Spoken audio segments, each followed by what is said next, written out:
बिस्मिल्लाहिर्रहमानिर्रहीम। Welcome to my channel Hania health and beauty tips. अस्सलाम वालेकुम दोस्तों, आज की रेमेडी बहुत ज़्यादा इफेक्टिव है आप लोगों के लिए। आज मैं इस्तेमाल करने वाली हूँ कुछ इस तरह के बीज जो कि आपके जिस्म में बहुत ज़्यादा ताकत पैदा करेंगे और सर्दी में ये आपके लिए बहुत ज़्यादा इफेक्टिव है। स्पेशली कि जो जिन दोस्तों का जिस्म या बॉडी इस तरह की है जो कि ज़्यादा जिन पे सर्दी बहुत ज़्यादा असर करती है, थोड़ी सी सर्दी या ठंडी हवा चलने से वो अपने आप को बहुत ज़्यादा फील करने लग जाते हैं कि जैसे उन पे सर्दी के असरात बहुत ज़्यादा हो चुके हैं या फ्लू बहुत ज़्यादा होता है या जिस्म में सर्दी के असरात जैसा कि मैं बयान कर चुकी हूँ वो महसूस करें।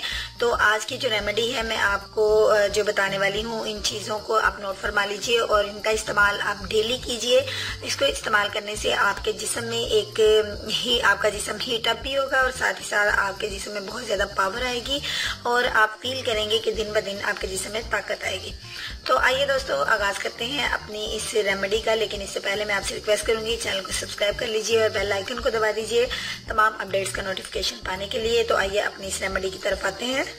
सबसे पहले जो बीज हमने इस्तेमाल करने हैं दोस्तों वो अलसी के बीज हैं। जी हाँ, अलसी का इस्तेमाल सिर्फ चंद माह ही करने से आपके सामने जो हैरत अंगेज फवायद आएंगे, आप अपने जिस्म में इस तरह के हैरत अंगेज फवायद पाएंगे कि आप खुद हैरान हो जाएंगे। दोस्तों ये अलसी के बीज हैं। और नेक्स्ट मैं अपने दोस्तों को बता दूं कि अलसी के साथ जो चीज़ हमने इस्तेमाल करनी है वो मेरे पास है कद्दू के बीज हैं, यानी हम इनको मगज भी बोलते हैं। ये मगज का इस्तेमाल हम करेंगे। और थर्ड इंग्रेडिएंट जो मेरे पास है वो भी बहुत पावरफुल और सुपर डुपर इंग्रेडिएंट है। ये आपकी पावर को बहुत ज़्यादा बढ़ाता है, आपके हाफजे को तेज़ करता है। ये मेरे पास है आलमंड है, यानी हमने बादाम का इस्तेमाल करना है। दोस्तों कोशिश कीजिए आपके पास ईरानी बादाम जो है, ईरानी गरियाँ मौजूद हों तो वो बहुत ज़्यादा इफेक्टिव है आपके लिए। तो अब मैं अपने दोस्तों को बताऊंगी कि इसका इस्तेमाल इन तीनों चीज़ों का हमने किस तरीके से करना है। आपने दोस्तों अलसी को और ये जो मगज़ हैं इनको और इन दोनों चीज़ों को तो आपने हम वज़न लेना है, यानी अगर आपने इसको तैयार करने के लिए 2 टेबल स्पून 2 बड़े चम्मच आपने अलसी के लेने हैं और 2 ही बड़े चम्मच आपने मगज़ के लेने हैं। इन दोनों को आपने बारी बारी पैन के अंदर जो है वो रोस्ट कर लेना है, यानी इसने लाइटली आपने इसको फ्राई करना है, इसको अलसी के बीज को भी और मगज को भी। जब आप इन दोनों को फ्राई कर चुके हैं तो फिर आपने इन दोनों को ग्राइंड कर लेना है दोस्तों। और बादाम जो हैं इनको भी आपने इनको गर्म नहीं करना, बल्कि इनको भी आपने छोटा काट के ग्राइंड कर लेना है। इन तीनों चीज़ों का आप पाउडर बना लीजिए। और पाउडर बनाने के बाद फ्रेंड्स, आपने पाउडर किस तरीके से मैंने इन तीनों चीज़ों को ग्राइंड किया है और उसके बाद ये देखिए मेरे पास इस लुक में जो है ये पाउडर की लुक आ चुकी है। ये बादाम है, कुछ अलसी का पाउडर है और साथ ही मगज़ है।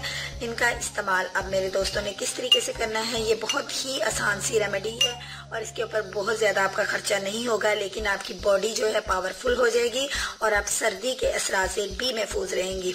इसका इस्तेमाल आपने कुछ इस तरीके से करना है कि एक चाय वाला चम्मच यानी टीस्पून आप ले लीजिए और फिर आप इसको 1 टीस्पून नीम गर्म दूध के साथ आप ले सकते हैं या आप इसको वैसे भी पानी के साथ भी खा सकते हैं। तो दोस्तों ये वैसे अगर आप चाहें तो इसको आप ना भी अगर ग्राइंड करें तो अगर आप इस तरीके से भी इसको चबा कर भी खाना चाहें इन बीजों को तो भी आप खा सकते हैं, लेकिन अगर आप इसको पाउडर की शेप दे लेंगे तो ये ज़्यादा बेस्ट है। और इसको बच्चे भी इस्तेमाल कर सकते हैं, ये हर लिहाज से आपके लिए इफेक्टिव ही है। लेकिन जो लोग इसको इस्तेमाल नहीं करेंगे मैं उनके बारे में बताती चलूँ आपको। ड्यूरिंग प्रेगनेंसी जो खवातीन हैं वो इसको बिल्कुल नहीं लेंगी और वो बच्चे या बड़े जिनकी नक्सीर छूटती है वो भी इसको बिल्कुल नहीं लेंगे। और इसके अलावा वो खवातीन जिनकी ब्लीडिंग और ड्यूरिंग पीरियड्स बहुत ज़्यादा होती है वो भी इसको इस्तेमाल नहीं करेंगे।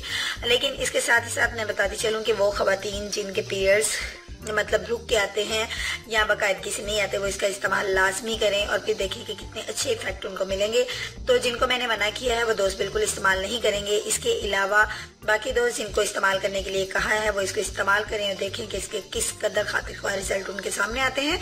तो दोस्तों उम्मीद करूंगी आज की रेमेडी अच्छी लगी होगी। अगर अच्छी लगी है तो लाइक के बटन को क्लिक करने में ज़रा भी कंजूसी मत कीजिए और फीडबैक का आपका मैं इंतज़ार करूंगी। कल मिलूंगी एक नई वीडियो के साथ। कल तक के लिए इजाज़त दीजिए, अपना ख्याल रखिएगा। अल्लाह हाफिज़।